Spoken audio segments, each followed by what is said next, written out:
ఇంకో క్వశ్చన్ అన్న, ఇప్పుడు ఇక్కడ రకరకాల వయసుల వాళ్ళు ఉన్నారు, వాళ్ళకి రకరకాల వయసులోని పిల్లలు ఉన్నారు. వాళ్ళ పిల్లలు స్కూల్కి వెళ్ళినప్పుడు కల్చరల్ ప్రోగ్రామ్స్లో పిల్లలు పార్టిసిపేట్ చేయాల్సిన ఆవశ్యకత ఉంటుంది. అలాంటప్పుడు ఆ కల్చరల్ ప్రోగ్రామ్స్లో రకరకాల పాటలు పాడాలి పిల్లలు, లేదా డ్యాన్స్ చేయాలి. అలాంటి వాటప్పుడు ఎలా మనం స్పందించాలి? మన పిల్లల్ని అలౌ చేయొచ్చా? నెక్స్ట్, పిల్లలు గేమ్స్కి వెళ్తూ ఉంటున్నారు. నాకు కూడా ఒక 3-4 తల్లులకి నేను కౌన్సిల్ చేశాను. పిల్లల్ని, ఆడపిల్లలు ముఖ్యంగా ఆడుకుంటామంటే వాళ్ళని స్కూల్లో గేమ్స్లో పేరు ఇవ్వకుండా ఆపేసి అమ్మాయిల్ని. ఇంకొకటి, మెచ్యూర్ అయిన ఆడపిల్లలకి పేరు ఇవ్వకూడదు అన్నట్టు. దానికి బైబిల్ ఏమాత్రం సపోర్ట్ చేయట్లేదు అన్నట్టు అడిగారు. కరాటే నేర్చుకోవడం, ఆడపిల్లలు కరాటే నేర్చుకోవడానికి పంపించడానికి కూడా బిబ్లికల్గా ఎలాంటి సపోర్ట్ లేదని వాళ్ళు చెప్పారు. సంగీతం, నెక్స్ట్ స్వరజ్ఞానం, సంగీత జ్ఞానం అంటే కొన్ని శ్లోకాస్ ఉంటాయి, మరి అది దానికోసం ఇదంతా తల్లిదండ్రులు ఎలా తీసుకోవాలి? సో ఆఖరి దాంతో మొదలు పెడతాను. శ్లోకాలు అంటే మతపరమైనటువంటి శ్లోకాలు, మతపరమైనటువంటి ఉచ్చారణ, అలా చేస్తేనే దేవి అనుగ్రహం అనే పాటలు, అలా చేస్తేనే దేవుడు తృప్తి పడతాడు కాబట్టి అలాగే పాడాలి అనే పాటల యొక్క తరబీదు మన పిల్లలకు అవసరం లేదు. చాలా క్లియర్ కట్గా చెప్పేయచ్చు మీరు ఆ విషయంలో. అలాగే నాట్యం నేర్చుకునే క్రమంలో ఏ విగ్రహానికో, ఏ దీపస్తంభానికో, ఏ గురువుకో, ఏ ఇంకెవరికో ఆరాధన భావంతో, భక్తి భావంతో నమస్కరించి చేసి నేర్చుకునేటటువంటి నాట్యం మనకు అక్కర్లేదు. అది చాలా క్లియర్ కట్. కానీ సంతోషంగా నీలో ఉన్న కళను వ్యక్తపరచటం, నీలో ఉన్న కళను దేవునికి ఆరాధనగా బయటకు తీసుకొని రావటం ఏం తప్పు కాదు. ఫైన్ ఆర్ట్స్ అన్న, happy fine arts are excellent, చేయాలి. ఇకపోతే కరాటే వగైరా. వయలెన్స్ అనేది బైబిల్ గ్రంథం మనకు నేర్పదు, మనం వయలెన్స్ చేయకూడదు. కానీ డిఫెన్స్ అనేది బైబిల్ నేర్పుతుంది. సెల్ఫ్ డిఫెన్స్ చేయాలి, ముఖ్యంగా ఆడపిల్లలకు నేర్పించాలి. అసలు కరాటే ఎవరైనా నేర్చుకోవాలి ఈ దేశంలో అంటే ఆడపిల్లలే నేర్చుకోవాలి, మగపిల్లలకు అక్కర్లేదు.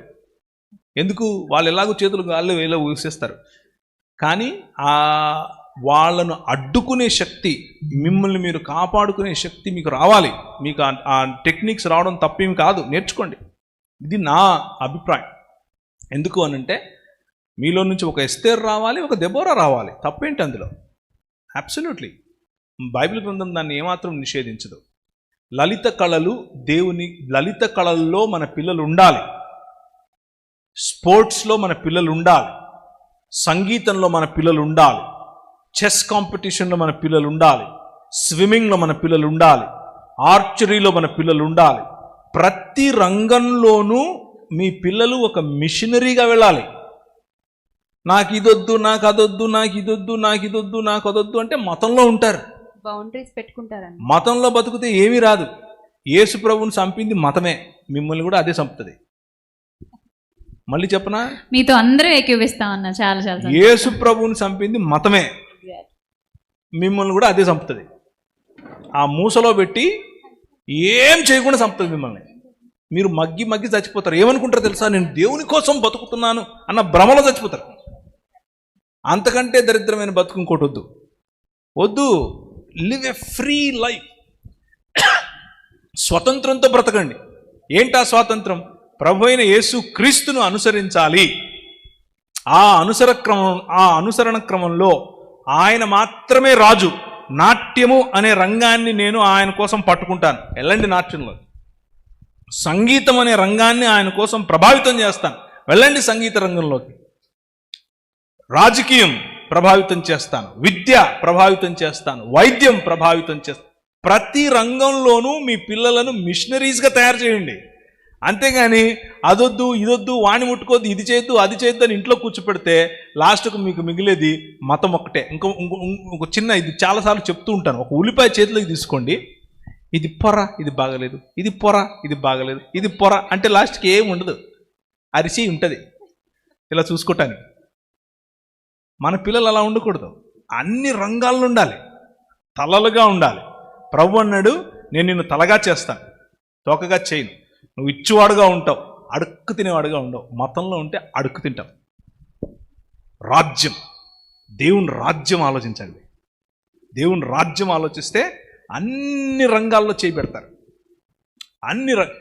మా ఊర్లో అంటే హైదరాబాద్లోనే కాదులే, మొత్తం ఆంధ్రప్రదేశ్లో అంతే. ఏం చదువుతున్నావురా? ఇంజనీరింగ్. ఏం ఇంజనీరింగ్? Computer engineering. నువ్వేం చదువుతున్నావమ్మా? Computer engineering. నువ్వేం చదువుతున్నావు? Computer engineering. అందరూ కంప్యూటర్ ఇంజనీరింగే. అయిపోగానే వస్తారు ఇంటర్వ్యూకి. అన్న నేను కూడా వస్తానన్నా.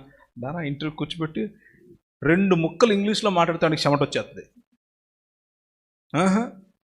పొట్ట పొడిస్తే ఇంగ్లీష్ అక్షరం రాదని కూర్చోబెట్టి పోనీ కోడింగ్ చేస్తారంటే చేయడు. ఎందుకు నువ్వు మళ్ళీ వచ్చావు దీంట్లోకి అని అంటే, మా అమ్మ చెప్పింది, మా నాయన చెప్పినాడు. మనం చెప్పేది ఏంటంటే సాఫ్ట్వేర్ వేస్ట్. అలా కాదు, అన్ని రంగాల్లో ఉండాలి మన పిల్లలు.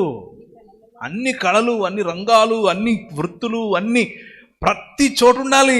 పార్లమెంట్లో మీ పిల్లలను చూసే ఒక కళ కనండి, విధానసభలో మీ పిల్లలను చూసే కలగనండి, కలెక్టర్గా మీ పిల్లలను చూసే కలగనండి, ఒక మంచి సంగీత విద్వాంసుడిగా మీ పిల్లలను చూసే కలగనండి. దానికి మతం అడ్డు రాకూడదు. మనం మతంలో లేం. మన ప్రభు మనకు రాజు.